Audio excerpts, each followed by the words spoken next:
తీసుకోవాలి 7 రోజులు అంటే అంటే ఒక సిస్టమ్ ని డెవలప్ చేయడానికి, ఒక బ్రెస్ట్ ఫీడింగ్ ని సపోర్ట్ చేసే సిస్టమ్ ని మనం ప్రమోట్ చేయడానికి అన్నమాట. అంటే ఇప్పుడు ఏంటంటే బ్రెస్ట్ ఫీడింగ్ కాకుండా ఫార్ములా ఫీడింగ్ ఎక్కువ కదా, అంతేనా? అందరూ అందరూ అదే స్టార్ట్ చేస్తున్నారు. అలా కాకుండా బ్రెస్ట్ ఫీడింగ్ ఒక ఇంపార్టెన్స్ తెలియజేయడానికి breast feeding week, world breast feeding week అనేది మన గవర్నమెంట్ స్టార్ట్ చేస్తుంది. ఓకేనా? ఈ బ్రెస్ట్ ఫీడింగ్ ఎట్లీస్ట్ వరకు అవగాహన కల్పిస్తూ మనం ట్రై చేస్తూ ఉంటే ఎప్పటికైనా ఇంప్రూవ్మెంట్ వస్తుంది అనేది దీని ఉద్దేశం. ఓకేనా? బ్రెస్ట్ ఫీడింగ్ ఉపయోగాలు ఎవరికైనా తెలుసమ్మా? పాలు ఇవ్వడం వల్ల, తల్లి పాలు ఇవ్వడం వల్ల బేబీకి కానీ బిడ్డకి కానీ తల్లికి కానీ ఎలాంటి ఉపయోగాలు ఉంటాయి ఎవరికైనా తెలిసే? ఏమన్నా పాయింట్ చెప్పండి. చెప్పండి.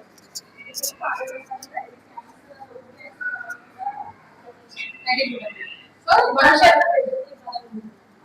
ముఖ్యంగా ఏంటంటే తల్లి పాలే ఫస్ట్ 6 months ఇవ్వమని చెప్తా ఉంటారు. వాటర్ కానీ తేనె కానీ ఇలాంటివి ఇవ్వకూడదు. ఓన్లీ వాటర్, మదర్ ఫీడే ఇవ్వాలి. ఈ మదర్ ఫీడ్ ఫస్ట్ న్యూట్రిషన్ అంటే ఇప్పుడు ప్రెగ్నెన్సీ మీరు గర్భంతో ఉన్నప్పుడు బేబీకి న్యూట్రిషన్ అంటే ఎలా అవుతుంది? మీ బ్లడ్ ద్వారా న్యూట్రిషన్ కావాల్సిన పోషకాలన్నీ బేబీకి వెళ్తూ ఉంటాయి. అదే డెలివరీ అయిన వెంటనే అంటే లోపల ఉన్నారు కాబట్టి బేబీస్ వాళ్ళకి రక్షణ కూడా మీ నుంచి వెళ్తూ ఉంటుంది అనమాట. అంటే ఇమ్యూనిటీ ఫ్యాక్టర్స్ కానీ ఏదైనా ఇన్ఫెక్షన్స్ రాకుండా ప్రొవైడ్ చేస్తూ ఉంటుంది. అది ఇంకా నేచర్ ఇచ్చిన గిఫ్ట్ అనుకోవాలి. ఓకేనా? బయటకు వచ్చిన తర్వాత వాళ్ళకి ఇన్ఫెక్షన్స్ రాకుండా ఉండాలి కదా, వ్యాక్సిన్స్ పడవు అప్పుడే. సో ఎక్స్పోజ్ అవుతారు బయట ఎన్విరాన్మెంట్ కి. సో అలాంటి ఇన్ఫెక్షన్స్ కూడా రాకుండా ఉండడానికి mother milk, first breast milk అనేది చాలా ఉపయోగపడుతుంది. బేబీ బయటకు రాగానే ఫస్ట్ మొదటి 2 రోజులు ఇస్తారు కదా మిల్క్, ఆ 2 రోజులు ఇచ్చే దానిలో ఎక్కువ ఇమ్యూనిటీ ఫ్యాక్టర్సే ఉంటాయి. అంటే ఇన్ఫెక్షన్స్ రాకుండా ప్రివెంట్ చేసేది మిల్క్ అనమాట. అది ఫస్ట్ 2 రోజులు. 2 రోజుల తర్వాత నుంచి మొదటి 2 వారాల వరకు ఎక్కువ బేబీ ఎదగడానికి, గ్రోత్, ఫ్యాట్ కానీ కార్బోహైడ్రేట్స్ కానీ ఎనర్జీని ఇవ్వడానికి. సో ఇలాంటి ఫ్యాక్టర్స్ ఉంటాయి అన్నమాట నెక్స్ట్ 2 weeks దానిలో. 2 వారాల నుంచి తర్వాత వచ్చే మిల్క్ అంతా కూడా 90% వాటరే ఉంటుంది బేబీకి. ఒక 10% మాత్రమే ఫ్యాట్, కార్బోహైడ్రేట్స్ అంటే బేబీ గ్రోత్ కావాల్సినవి ఉంటాయి. ఆ 90% వాటర్ కూడా ఫస్ట్ వచ్చే మిల్క్, ఇప్పుడు ఒక బ్రెస్ట్ నుంచి మిల్క్ ఇస్తా ఉంటారు కదా, కొంతమంది ఏం చేస్తూ ఉంటారంటే ఒకవైపు కొంచెం మిల్క్ ఇచ్చేసి మళ్ళీ నెక్స్ట్ వైపుకి వెళ్ళిపోతారు, రావట్లేదేమో అని. అట్లా కాదు, కంప్లీట్ గా ఒక బ్రెస్ట్ నుంచి కంప్లీట్ గా ఎక్స్ప్రెస్ చేసి ఇవ్వాలి అది అయిపోయేంత వరకు. ఎందుకంటే ఫస్ట్ వచ్చే మిల్క్ లో వాటరే ఉంటుంది. బేబీ వాటర్ సరిపో అంటే డీహైడ్రేషన్, వాటర్ తప్పిపోతూ ఉంటుంది కదా వాళ్ళకి కూడా. సో అది తీర్చడానికి, దాహం తీర్చడానికి ఫస్ట్ 90% మిల్క్, తర్వాత 10% మిల్క్ లో ఫ్యాట్, కార్బోహైడ్రేట్స్ ఇవన్నీ ఉంటాయి. అంటే బేబీ ఆకలి తీర్చడానికి, బేబీకి ఎనర్జీని ఇవ్వడానికి, బేబీ ఎదుగుదలకి ఉపయోగపడే మిల్క్ అనమాట లాస్ట్ లో. ఓకే? సో అందుకే కంప్లీట్ గా ఒక బ్రెస్ట్ ఇచ్చేయండి అమ్మా, అప్పటికి సరిపోలేదంటేనే నెక్స్ట్ బ్రెస్ట్ కి వెళ్ళండి అని చెప్తూ ఉంటాం. సరే, ఎవరికైనా డౌట్లు ఉన్నాయా తల్లి? మేడం అన్ని కవర్ చేశారు. ఏమైనా డౌట్లు ఉన్నాయా? కొంతమందికి ఉంటాయి తల్లి, పుట్టిన వెంటనే డాక్టర్ గారు చెప్పక ముందే ఇవ్వచ్చా లేదా అన్నది. అలా ఏం ఉండదమ్మా. పుట్టిన వెంటనే అరగంట లోపల, నార్మల్ కాన్పు అయితే అరగంట లోపల స్టార్ట్ చేసేయాలి. ఆపరేషన్ అయిందంటే కొంచెం టైం పడుతుంది షిఫ్ట్ చేసుకోవడానికి, అవన్నీ అవుతుంది కాబట్టి 1 గంట 2 గంటల కన్నా తల్లి పాలు స్టార్ట్ చేయాలి తల్లి. ఆపరేషన్ అయిన వాళ్ళకి అంటే ఎమర్జెన్సీలో చేసుకోవడం వల్ల అలాగా పాలు త్వరగా రావు. 1 రోజన్నా 2 రోజులన్నా పడుతుంది. అలా పట్టినప్పుడు మాత్రమే డబ్బా పాలు స్టార్ట్ చేయాలి. కాకపోతే ముందు తల్లి పాలకు వేసుకుంటేనే పడడం మొదలవుతాయి. అర్థమవుతుందా? ముందు తల్లి పాలకు వేసి చీకిస్తూ ఉంటేనే అప్పుడు పాలు పడడం స్టార్ట్ అవుతుంది. ఇంకా బిడ్డకు కూడా అలవాటు అవుతుంది.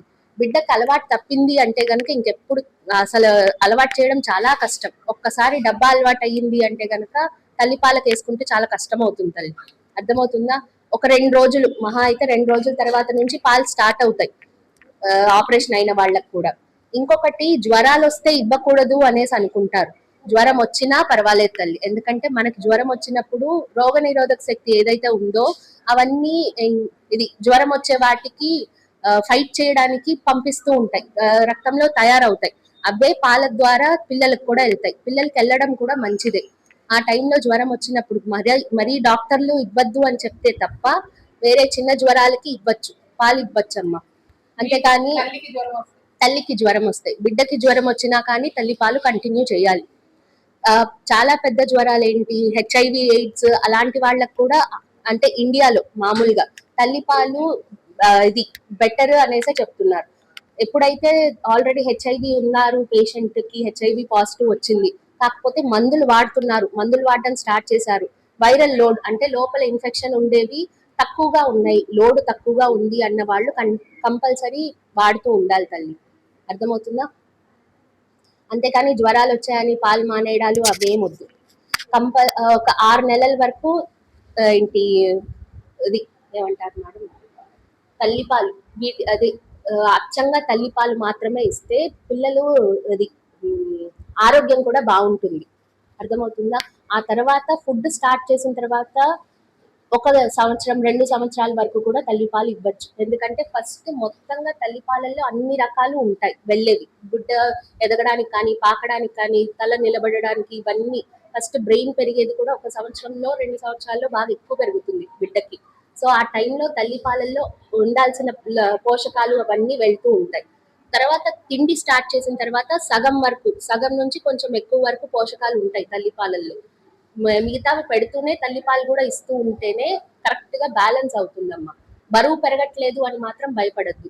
బరువు తల్లి పాలకి ఎక్కువ పెరగదు, డబ్బా పాలకైతే ఎక్కువ పెరుగుతారు. ఒకవేళ తల్లి పాలు పడట్లేదు, ఎన్ని మందులు పెట్టుకున్నా కానీ రావట్లేదు అంటేనే ఇంకా డబ్బా అదే చేసుకోవాలి, స్టార్ట్ చేయాలి. అంతేకాని ఏంటి అప్పుడు కూడా మూర్ఖంగా తల్లిపాలే ఇవ్వాలి, ఎంత పాలు తక్కువ వచ్చినా కానీ డబ్బా పాలు నేను పట్టను అనుకోవడం తప్పు తల్లి. అవసరం అయితేనే డబ్బా పాలు స్టార్ట్ చేసుకోవాలి, అంతేకాని ముందు నుంచి పడుతున్నా కానీ డబ్బా పాలు అయితే పట్టకూడదు. అర్థమవుతుందా?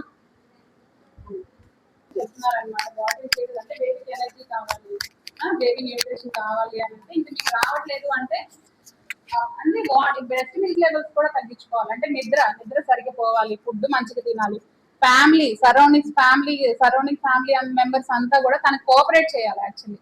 ఓకేనా? మీరు ఇంట్లో గొడవలు పడుతూ తనకి ఇబ్బంది పెడుతూ ఆ స్ట్రెస్ లెవెల్స్ వల్ల కూడా పాలు పడవు. ఓకేనా? అన్ని ఫ్యాక్టర్స్ హెల్ప్ అవుతాయి బ్రెస్ట్ ఫీడింగ్ అనేది. వాళ్ళకి ప్రైవసీ కల్పించాలి మీరు పాలు ఇచ్చేటప్పుడు. ఒక 4 మంది ముందు కూర్చొని ఫీడింగ్ ఇవ్వండి అని అంటే వాళ్ళకి ఇబ్బందిగా ఉంటుంది. ఓకేనా? పాలు ఇవ్వాలి అంటే బ్రెస్ట్ మొత్తం ఎక్స్పోజ్ చేయాలి. ఓకే, అది వాళ్ళకి ఒక సింగిల్ పర్సన్ తన బేబీ తను ఉంటేనే అది హెల్ప్ అవుతుంది. ఇంకొకటి స్కిన్ టు స్కిన్ కాంటాక్ట్, అంటే బేబీ తల్లి స్పర్శతో ఉండాలన్నమాట. అంటే సో అలాంటి స్పర్శ కావాల్సింది, తల్లి స్పర్శ కావాలి. ఓకేనా? పక్కన పడుకోబెట్టినప్పుడు ఖచ్చితంగా తల్లి దగ్గర పడుకోబెట్టింది, ఆ దిండులో వేసి పక్కన పడేయండి. ఆ స్పర్శ కూడా హెల్ప్ అవుతుంది ఫీడింగ్ పాలు పడటానికి. ఇంకోటి జలుబు జ్వరాలు ఇట్లాంటివి మీకు ఏమైనా వచ్చినా కూడా నిరభ్యంతరంగా ఫీడింగ్ అనేది ఇవ్వచ్చు, దాని ఇబ్బంది. ఏదైనా పెద్ద పెద్ద ప్రాబ్లమ్స్ వచ్చినాయి అని అంటే అప్పుడు డౌట్స్ ఉంటే మమ్మల్ని కన్సల్ట్ అయితే చెప్తాం.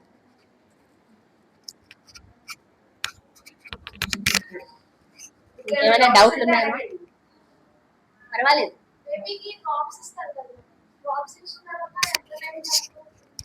ఏం డ్రాప్స్ అమ్మా? Vitamin D. యూజువల్లీ కొంతమంది ఏంటంటే ఆ టేస్ట్ పడదు కొంతమంది బేబీస్. సో పడక మీరు ఫీడింగ్ ఇచ్చిన తర్వాత మనం తిన్న తర్వాత టాబ్లెట్స్ వేసుకుంటున్నాం కదా, బేబీ కూడా ఫీడింగ్ ఇచ్చిన తర్వాత మందు వేద్దాము అని అనుకుంటారు. సో ఆ ఫీడింగ్ కి ఈ మందుకి సంబంధం లేదు, మీరు ఎప్పుడైనా వేయొచ్చు. కొంతమంది వాకింగ్ చేసుకుంటారు కాబట్టి బిఫోర్ ఫీడింగ్ ఇచ్చే ముందు ఆ డ్రాప్స్ ఫీడింగ్ ఇచ్చుకుంటే సరే, లేదా ఫీడింగ్ మధ్యలో ఎప్పుడైనా ఇవ్వచ్చు. 1 అవర్ అయిపోయి బర్తింగ్ చాలా ఇంపార్టెంట్ అమ్మా. ఫీడింగ్ ఇచ్చిన తర్వాత పడుకోబెట్టకూడదు. కొంతమంది స్టైల్గా అటెండర్స్ చూస్తున్నాను చాలా మంది, ఫీడింగ్ ఇచ్చేటప్పుడు ఇట్లా ఫోన్ మాట్లాడతారు, ఇట్లా పాలు ఇస్తారు డబ్బా పాలు. ఓకేనా? బేబీని అక్కడ పడుకోబెట్టేసి, అది కాదు కరెక్ట్ కదా. ఒళ్ళో తీసుకొని బేబీ పొజిషన్ పట్టుకొని అప్పుడు మార్నింగ్ ఫీడ్ అయినా మదర్ ఫీడ్ అయినా ఇవ్వాలి. స్టైల్గా అక్కడ బేబీని పడుకోబెడితే ఏమవుతుంది, ఊపిరితిత్తులో పోతుంది బేబీ, ఆమె తిరిగి చూసారా బేబీ అవుతుంది, అట్లా ఉండకూడదు కదా. సో షేరింగ్ అనేది చాలా ఇంపార్టెంట్. రౌండ్స్కి వచ్చినప్పుడు చూస్తూ ఉన్నాను అట్లా.